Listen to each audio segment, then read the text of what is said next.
नमस्कार दोस्तों, आपका बहुत बहुत स्वागत है मेरे इस यूट्यूब चैनल में। मैं आपका साइबर होस्ट दफ्तरी लेके आया हूं साइबर सिक्योरिटी से जुड़ा एक नया वीडियो। तो चलिए शुरुआत करते हैं इस अद्भुत वीडियो की। आज हम देखेंगे कि ये 5G सिस्टम्स जो इंडिया में आने वाला है वो क्या है।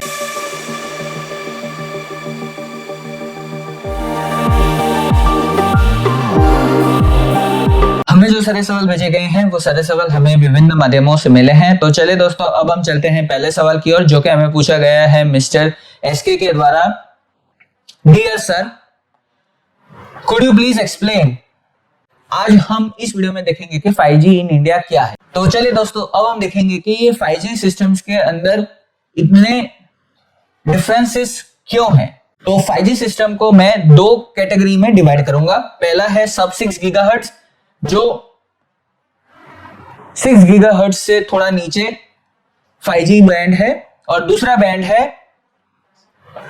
मिलीमीटर वेव बैंड, जो 24 गीगाहर्ट्ज से लेके 52 गीगाहर्ट्ज तक की उसकी रेंज है।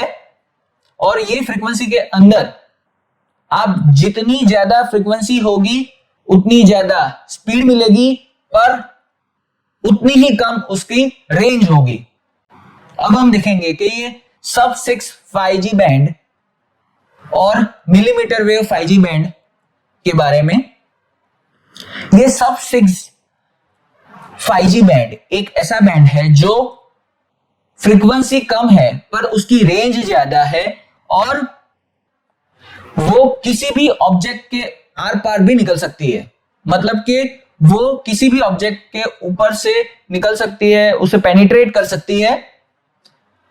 और मिलीमीटर वेव टेक्नोलॉजी के बैंड के अंदर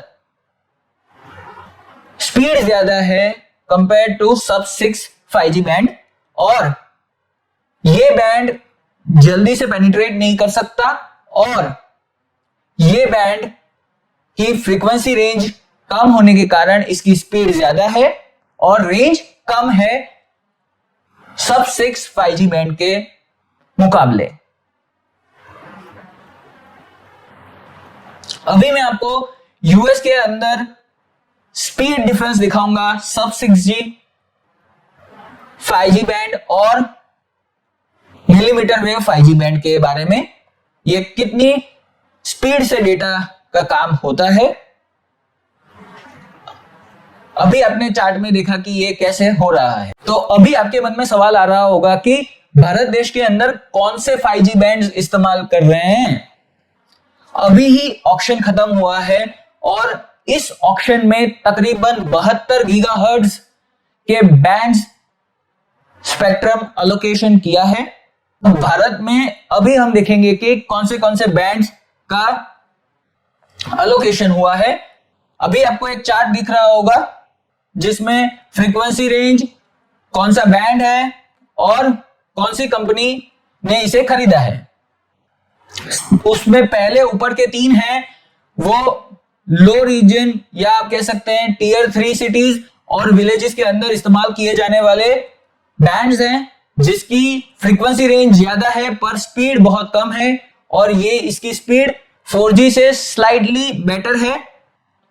फिर हम चलते हैं मिड रेंज के तरफ, जिसके अंदर 5 बैंड आते हैं। ये 5 बैंड जो है, ये पांचों बैंड टियर 1 और टियर 2 सिटीज को टारगेट करते हैं, जिसका मतलब है कि आपके बहुत सारे फोन्स मिड लेवल के जितने भी 5G बैंड है उसे सपोर्ट करेंगे। और तीसरा है N256 बैंड। ये स्पेशल पर्पस बैंड है, ये सिर्फ और सिर्फ प्राइवेट कंपनी यूज करेगी, और इसमें बहुत सारी कंपनीज ने इन्वेस्ट भी किया है, और सबसे बड़ा नाम है अडानी।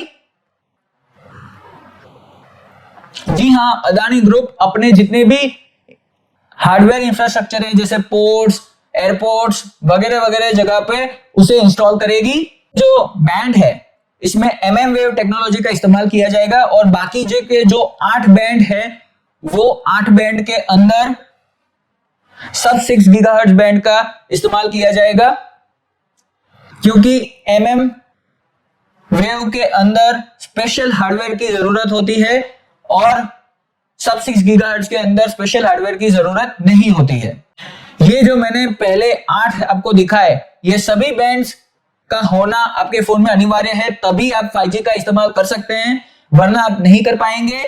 हाँ, अगर आप टीयर 1 टीयर 2 सिटीज जैसे कि दिल्ली, मुंबई, चेन्नई, बेंगलोर, हैदराबाद, कोलकाता वगैरह जगह पे रहते हैं तो आपको 5 बैंड्स वाला मिड लेवल का फोन लेना चाहिए।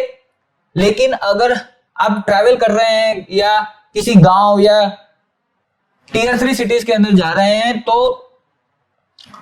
आपको पहले के 3 बैंड आपके फोन में अनिवार्य होने चाहिए, वरना आप वहां पर 5G का इस्तेमाल नहीं कर पाएंगे। अभी आपके मन में सवाल आ रहा होगा कि मैं ऐसा कौन सा स्मार्टफोन बाय करूं या मेरे स्मार्टफोन के अंदर 5G है, ऐसा मैं कैसे पता करूं? सबसे पहले अगर आपके पास आपका स्मार्टफोन, आपने 5G का स्मार्टफोन खरीद चुके हैं तो आपको फोन के बॉक्स के पीछे उसके 5G बैंड्स के बारे में इंफॉर्मेशन दी गई होगी, आप वहां से उसे पढ़ सकते हैं। अब हम चलते हैं कि जो लोग नया फोन खरीदने वाले हैं उन्हें क्या करना चाहिए। अगर आप नया फोन खरीदना चाहते हैं तो MM वेव फ्रीक्वेंसी बैंड वाले जो स्मार्टफोन्स होते हैं वो भारत में नहीं चलेंगे। बड़ी कंपनियां जैसे सैमसंग, एप्पल, मोटोरोला, जो भी बड़ी स्मार्टफोन कंपनियां हैं वो MM वेव वाले स्मार्टफोन्स इंडिया के लिए नहीं बनाती है, वर्ल्ड के लिए वो बनाती है, क्योंकि इंडिया में सब 6 वे के बैंड का इस्तेमाल किया जाता है, क्योंकि ये यूनिवर्सल बैंड है। अभी हम देखेंगे कि अभी कौन सा स्मार्टफोन आपको लेना चाहिए कि जो आपके 5G नीड्स को समझ सकता है। तो उसके लिए मैंने 3 कैटेगरी बनाई है, ग्रीन जोन, येलो जोन और रेड जोन। ग्रीन जोन के अंदर सभी 8 5G बैंड्स आ चुके हैं। येलो जोन के अंदर 2 से 3 5G बैंड्स मिसिंग है और रेड जोन के अंदर ज्यादा number of 5G bands missing है। सबसे पहले हम देखते हैं ग्रीन जोन वाले फोन्स, जिसके अंदर Samsung, Apple, Vivo, Oppo, one plus, Xiaomi, उस सभी ब्रांड्स के जितने भी फ्लैगशिप स्मार्टफोन्स हैं वो इसके अंदर आते हैं और उसके अंदर थोड़े बहुत मिड रेंज वाले फोन भी अंदर आते हैं, क्योंकि मोटोरोला के फोन ग्रीन जोन में, यानी कि उसके अंदर 8 के 8 5G बैंड आना, तो अगर आपके पास Motorola, Samsung, Oppo, Vivo, Apple कोई भी स्मार्टफोन है तो आप चेक करिए कि उसके अंदर ग्रीन जोन में है या नहीं। अब हम चलते हैं येलो जोन के अंदर, जिसके अंदर 2 से 3 बैंड्स मिसिंग है, जिसमें आपके फोन्स आ जाते हैं मिड रेंज के स्मार्टफोन्स। जो 2-3 बैंड्स मिसिंग हैं उसके सारे फोन्स की डिटेल में आपको ग्राफ में दिखाई दे रही होगी।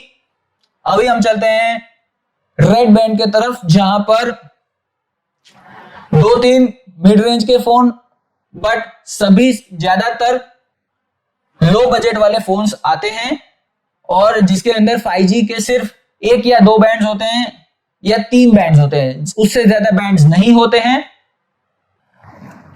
आप उसकी लिस्ट देख सकते हैं कि रेड जोन में कौन से फोन्स आते हैं। तो आपको रेड जोन वाले फोन्स खरीदना नहीं है। तो आपके मन में अब और सवाल आ रहा होगा कि 5G भारत में कब रोल आउट होगा। जियो ने प्रेस मीट में कहा है कि वो 15 अगस्त से 5G को इंडिया में लॉन्च कर देंगे और एयरटेल ने कहा है कि वो इस मंथ के एंड में 5G सिस्टम्स को इंडिया के अंदर। अभी आपको मन में सवाल आ रहा होगा कि क्या नए 5G सिस्टम के लिए मुझे नया 5G सिम लेना पड़ेगा? इसका जवाब है जी नहीं। जी हां दोस्तों, क्योंकि भारत के अंदर सब 6 बैंड वाले 5G का इस्तेमाल किया जा रहा है, जिसके मदद से आपका 4G का सिम भी 5G में इस्तेमाल किया जा सकता है, क्योंकि सब 6 गीगाहर्ट्ज वाली जो फ्रीक्वेंसी बैंड है उसमें 4G सिस्टम का इस्तेमाल किए जाने से जो 4G एग्जिस्टिंग सिस्टम है उसे अपडेट करने की ज्यादा जरूरत नहीं पड़ती है।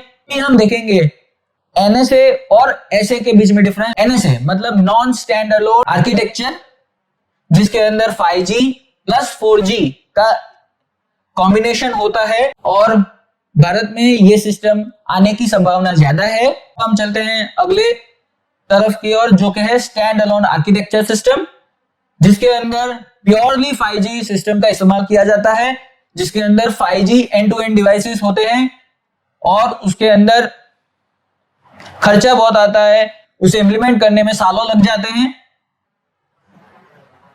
लेकिन NSA जल्दी से इंप्लीमेंट किया जा सकता है। अभी आपके मन में सवाल आ रहा होगा कि क्या भारत के पास खुद का 5G का कोई इंडेक्स है? जी हां दोस्तों, भारत के पास खुद का 5G का इंडेक्स है जिसका नाम है 5GI, जिसमें तो अब हम देखेंगे कि उसका उद्देश्य क्या है। उसका उद्देश्य यह है कि इंडियन स्टैंडर्ड होना, दूसरा उसकी वाइडर रेंज होना, तीसरा कॉस्ट एफिशिएंट होना, चौथा कि वर्ल्ड लेवल पे 5G का इंस्टॉलेशन का जो भी डिवाइसेस है वो एक्सपोर्ट करना या वर्ल्ड लेवल पे उसे बढ़ाना।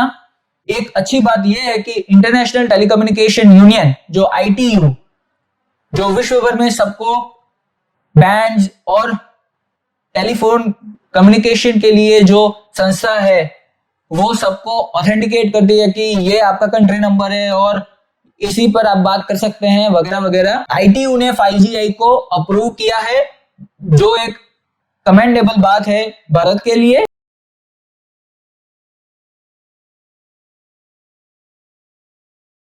मैं आशा करता हूं आपको आपके सवाल का जवाब मिला होगा। साइबर सिक्योरिटी से जुड़ी किसी भी परेशानी से आप निवारण पाना चाहते हैं तो आप हमें ईमेल द्वारा संपर्क कर सकते हैं। हमारा ईमेल आईडी आपको नीचे डिस्क्रिप्शन बॉक्स में मिल जाएगा। आप कमेंट करके बता सकते हैं कि आपको ये वीडियो कैसा लगा। कृपा करके वीडियो को लाइक करें। ये वीडियो को आप अपने दोस्तों और परिवारजनों के साथ जरूर से शेयर करें और उसके साथ साथ आप चैनल को सब्सक्राइब करें। उसके बाजू में जो बेल नोटिफिकेशन है उस पर क्लिक करके ऑल पर सिलेक्ट करें, ताकि जब भी हम ऑनलाइन आएंगे आपको हमारे वीडियोस की नोटिफिकेशन मिल जाया करेगी। आप हमें इंस्टाग्राम पर भी फॉलो कर सकते हैं। हमारा इंस्टाग्राम आईडी आपको नीचे डिस्क्रिप्शन बॉक्स में मिल जाएगा। आप हमें कू ऐप पर भी फॉलो कर सकते हैं। हमारी कू की डिटेल्स आपको नीचे डिस्क्रिप्शन बॉक्स में मिल जाएगी। अगर आप हमारे काम को फाइनेंशियली सपोर्ट करना चाहते हैं तो आप हमें patreon.com पर भी सपोर्ट कर सकते हैं। हमारा patreon.com आपको नीचे डिस्क्रिप्शन बॉक्स में मिल जाएगा। आप इस वीडियो के अंत तक बने रहे, इसलिए आपका बहुत बहुत धन्यवाद। मैं मिलता हूं आपसे अगले वीडियो में, तब तक के लिए नमस्कार।